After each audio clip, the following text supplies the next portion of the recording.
i7 ગુજરાતનો અવાજ। નમસ્કાર દર્શક મિત્રો, i7 ન્યૂઝ ગુજરાતીની સાથે હું છું આપની સાથે પાયલ બામભણિયા। તો જોઈએ આજના મહત્વના સમાચાર। ધોળકામાં હિટ એન્ડ રનની ઘટના સામે આવી છે, જે ધોળકાના મઘિયા વિસ્તારમાં બાપા સીતારામ મઢુલી પાસે અજાણ્યો કાર ચાલક ધોળકાના સેવાકીય પ્રવૃત્તિ સાથે સંકળાયેલા અને ધોળકા ભાલ નેચર ફાઉન્ડેશનના પ્રમુખ છે, જેમનું નામ રસિકભાઈ રાઠોડ છે। તે નરેન્દ્ર મોદી સાહેબના જન્મદિવસ નિમિત્તે બ્લડ ડોનેશન કેમ્પના આયોજન માટે કિશન ફર્નિચર માટે મઘિયા ખાતે ગયા હતા અને પોતાની સ્કૂટી લઈ સાઈડમાં ઊભા હતા, ત્યારે ઔરા કાર ચાલક ટક્કર મારી ફરાર થઈ ગયો હતો।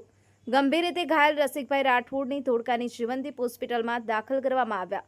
લોકોએ બાઇક લઈ અને કારનો પીછો કરેલ પૂરપાટ ઝડપે દોડાવી ફરાર થઈ ગયો હતો। સૂત્રો દ્વારા મળતી માહિતી મુજબ જાણવા મળ્યું કે આ કાર ચાલક ધોળકા રૂરલ પોલીસ સ્ટેશનના પોલીસ કર્મચારી તરીકે ફરજ બજાવે છે અને દારૂ પીધેલી હાલતમાં કાર ચલાવે છે અને તેમની ગાડી બ્લેક કાચ ફિલ્મ ધરાવે છે અને અત્યારે હાલ ધોળકામાં સ્પેશિયલ મેગા ડ્રાઈવ ચાલે છે। હેલ્મેટ પહેર્યા વગરના વાહન ચાલક અને બ્લેક ફિલ્મવાળી ગાડીની અને પોતે જ આ પોલીસ કર્મચારી અકસ્માત સર્જનાર કાળા કાંચવાળી ગાડી અને નંબર પ્લેટ વગરની ગાડી ચલાવતા હતા।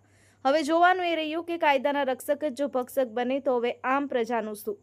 Shambhubhai Limbachiya, i7 news Gujarati, Dholka.